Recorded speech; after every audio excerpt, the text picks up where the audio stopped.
In the small town of Holywood, County Down, Northern Ireland, a story began that would captivate the world of golf. It started not in a grand stadium, but in the humble home of Jerry and Rosie McIlroy. Their son Rory was a boy with an unusual fascination. While other toddlers were drawn to colourful toys, Rory was mesmerised by the gentle arc of a golf swing. His father, a fine golfer himself, saw the spark. He handed his son a plastic club, and the boy, barely old enough to walk, began a journey that seemed preordained. The swing was natural, a fluid motion that belied his tender age. He worked multiple jobs, taking on extra shifts as a bartender and cleaner, all to afford his son the best opportunities in a sport that is often prohibitively expensive. He appeared on a local television show when he was just 9 years old. There was no arrogance, only a quiet confidence and an obvious, pure love for the game. Turning professional in late 2007 was a seamless transition for a player who seemed born for the role. His talent was so immense, so undeniable, that success felt inevitable. His first professional victory came at the 2009 Dubai Desert Classic.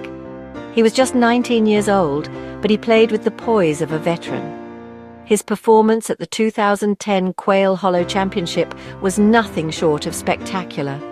He shot a course record 62, a blistering display of aggressive, fearless golf. At the 2011 Masters, he held a 4-shot lead heading into the final round at Augusta National, but the pressure of a Sunday at the Masters proved to be immense, and his game unraveled in a painful and public collapse.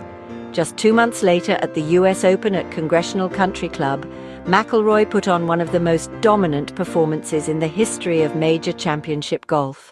At just 22 years old, he was a major champion, and he had done it in unforgettable style.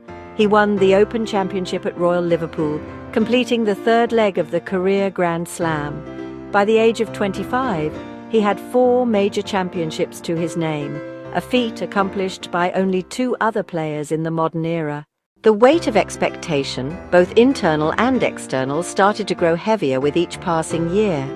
It was a period of frustration, where his undeniable talent didn't always translate into the major victories everyone had come to expect. He became a more thoughtful and analytical player, working diligently on the weaker parts of his game. He spoke about finding a balance in his life, getting married and becoming a father. He has climbed back to the pinnacle of the sport, winning FedEx Cups and returning to the #1 spot in the world rankings. Instead, he has continued to work, to compete and to win, proving that his hunger for the game is as strong as ever. He is often the first to congratulate a winner, even after a disappointing finish of his own. He is a fierce competitor who plays with passion and fire, yet he consistently demonstrates sportsmanship and respect. He speaks with intelligence and conviction about the issues facing the game, always with an eye toward its history and its future. He shows young people that you can chase your dreams with ferocious determination while maintaining your humanity and integrity. The boy from Holywood who chipped golf balls into a washing machine has become a global icon, not just for what he has won, but for how he has played the game of golf and the game of life.